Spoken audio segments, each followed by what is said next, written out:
again, everybody. It's Todd Staruch, the Horror Nerd, here at Groundhogzilla, the iHeart Horror Convention Part 3 in Sayreville, New Jersey. The horror family is here, gathered together for a good cause. We're here to support the Deborah Heart and Lung Foundation, the fantastic charity, and that's why we're here. We're also here to just enjoy some horror vendors, authors, celebrities. Speaking of horror authors, I am here with Christopher Michael Blake. Christopher, how are you, my friend? Everything's good in the hood. Excellent. All right. So I know that you have been hard at work Yes. honing your craft, and you've got a new book out. Let's talk about that a little bit. Trespass Against Us. It's about a flawed writer, flawed author who's on home confinement for a double vehicular homicide he says he didn't commit, and he witnesses his neighbor disposing of a dead body. So that leads, of course, to some problems, and that's where the fun starts to kind of kick in. Fantastic. So I always, and I know I've spoken to you a couple times, but I can't remember what I had for breakfast, so I don't remember what I that's okay. talked to you about. When it comes to artists, I'm always curious about how inspiration strikes.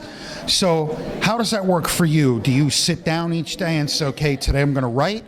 Or do you wake bolt upright in the middle of the night with an idea and you're like, let me start putting down notes before I forget this? You know, it's funny because in this book, I do list, there's a Tom Waits song. It's not even a song, it's more like an intro. And it's what's he doing in there? And it's sort of like a Burbs-esque type vibe to this intro. And it's, what's this guy doing? He doesn't have any kids, but he has this swing outside, and he lets his lawn go, and he gets all these packages and mail and stuff, but he never comes out.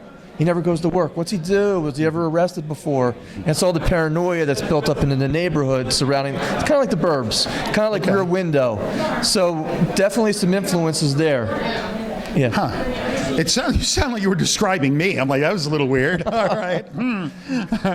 Only when you take your robe off. Oh, wow. You know, I never really thought about that because now I happen to know him very well, but there's a neighbor on my street that is a little bit reclusive, but he's retired and a widower and he just keeps to himself. But now that you talk about it like that, I'm like, What's he doing in there? Yeah. So just along those lines, do you sort of have a process? Like, talk to us about your process. Do you sit down each day and say, all right, this is my writing time? Or do you find time when you have it? It's always time when I have it. No week is the same for me. I'm working 48 to 56 hours a week with my regular job. And then on top of that, I'm trying to write and then running a podcast and everything else. So it's basically when you can find the time.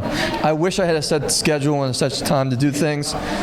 I'm a firm believer, the difference between plotters and pantsers, I'm sure you've heard of it. Yep. I'm a huge believer in doing an outline. You can always go back and change the outline if it's not working or if it's not congruent or it's just too predictable. So that's just my opinion, is always start off with an outline if you can. Some people don't work that way. They're just freelance, and that's fine too. Sure. Yeah, like I said, I'm always fascinated by the different process that other people have. Like, other authors have told me, no, this is my dedicated writing time every day. And if I get 100 words, great. If I get 1,000 words, great. So I'm like, well. They must not have a 7-year-old at home who's jumping on their back. So speaking of family, right? My daughter is my biggest critic, right? So she's like my script consultant, right? Does your family play any role? Like, does your wife or I know your daughter's young, so maybe this is not good material for her. No, it's definitely not. Yeah.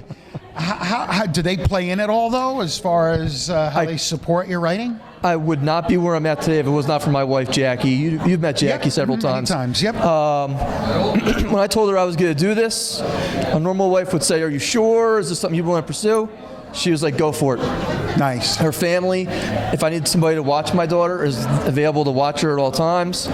So I can't thank them enough. They've been extremely supportive of me doing this. What I tell my wife all the time is, if I was married to my ex still, I wouldn't be doing this. because I don't think my ex would support me in this way. So yeah, it's funny. That is great to have that. Yeah. That is an awesome support system. So, Mike, Christopher, before I leave you be, tell the fans out there how they can find you and get your work and follow your career. One last thing, Ty. I do bring want it to up. Yeah, talk. go for it. Go for it. Crimson Harvest. Yes. Robert Mukes is going to be in the movie. Felissa Rose is in the movie. I've heard rumors that Mark Haynes, who's in the next room, may be in the movie. I may have heard that rumor. Xander Goldman, so I can't thank him enough. It's about a group of hardworking, financially strapped farmers who need a magical scarecrow to save them from a group of killers running around their farm.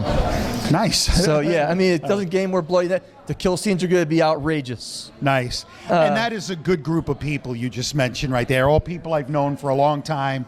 So I'm it's going excited. to be I'm a excited. great And I wrote the project. scripts. I have nothing else to do with it but the script, but I'm excited to be involved. Fantastic. So yeah, we'll be filming up in Blairstown. I believe it starts in May. Okay, great. And it's on Indiegogo, so if you want to buy your part, please. Excellent. Crimson Harvest, everybody. And you can find me at www.christophermichaelblake.com. All right, awesome. Christopher, it's always good to see you, my friend. I've gotten to know you over the last couple of years, and I always love when I see my friends be successful. So I wish you nothing but success with the new book and with the movie. I'm going to tell you, one of the best times I had was when I was this film operator for the day. I had a great time that day. Yes, I had a great that's time true. that day. I forgot about that. Oh, Quick anecdote, I was in a bind. Like, sometimes things just don't work out. Like, what people don't realize, like you mentioned, you have a full-time job, I have a full-time job. We all have regular jobs that keep us busy. I was in desperate need of a camera op at a convention, and this guy stepped right up, and he's like, yeah, I'll do it. And there we go. And Great time. I had a great That time. was a fun time. yeah. So, Costas Mandalore knocking me awesome. out. Yeah, yeah, that's true. You got punched by Costas Mandalore. That was a great one. Yeah, it was. So, all right, I'm going to hit you up again next time. I'd love to. Good to see you, my friend. Christopher Michael Blake, everybody here at Groundhogzilla, a.k.a. I Heart Horror Convention, Part 3 in Sayreville, New Jersey. This is the Horror Nerd, Todd Stewart, signing off. We'll see all of you in the next interview.